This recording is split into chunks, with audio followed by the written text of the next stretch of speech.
Mesdames et messieurs, bonjour et bienvenue dans ce flash info de ce 10 juin 2025.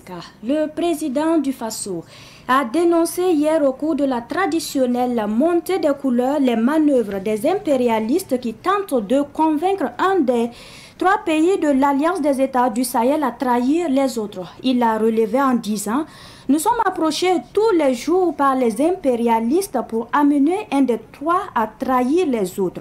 Pour le capitaine, ces genres de manœuvres doivent nous faire réfléchir. Le chef de l'État a appelé à forcer le destin en s'unissant car convaincu que c'est cela la solution. Par contre, le capitaine s'est réjoui du chemin que prend la Confédération malgré toutes les difficultés et tous les défis. En ce sens, il a soutenu: on va nous combattre, mais nous sortirons victorieux et forts. Pour terminer, le président du Faso a rassuré en disant, je cite: nous continuerons à construire l'AES, à être forts, résilient, faire de l'AES un espace de sécurité totale, pouvoir exploiter convenablement les ressources et que cela profite à nos masses populaires. Fin de citation. Et puis le ministre de l'Enseignement supérieur, de la Recherche et de l'Innovation, professeur Adjima Tombiano, a prévenu au cours de la cérémonie de montée des couleurs à l'université Norbert Zongo de Koudougou que désormais c'est zéro tolérance pour les enseignants qui ne font pas leur travail.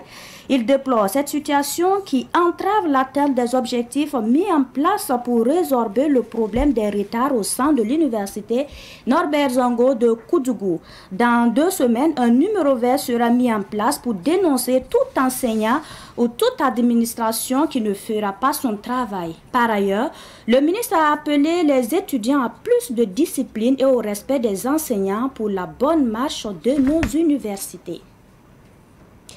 Et pour terminer, le réseau national de lutte anti-corruption, RENLAC, dans un communiqué informe ne pas être satisfait de la décision rendue dans l'affaire dite Sidati Yoda, ancien procureur du tribunal de grande instance de Banfora, condamné à une peine d'emprisonnement ferme de 18 mois et une amende de 291 600 000 francs CFA le 26 mai dernier.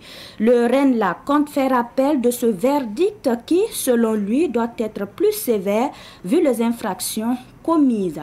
Pour le RENLAC, cette affaire vient relever l'image de la justice burkinabé aux yeux des citoyens lambda. Fin de ce flash info. Merci de l'avoir suivi.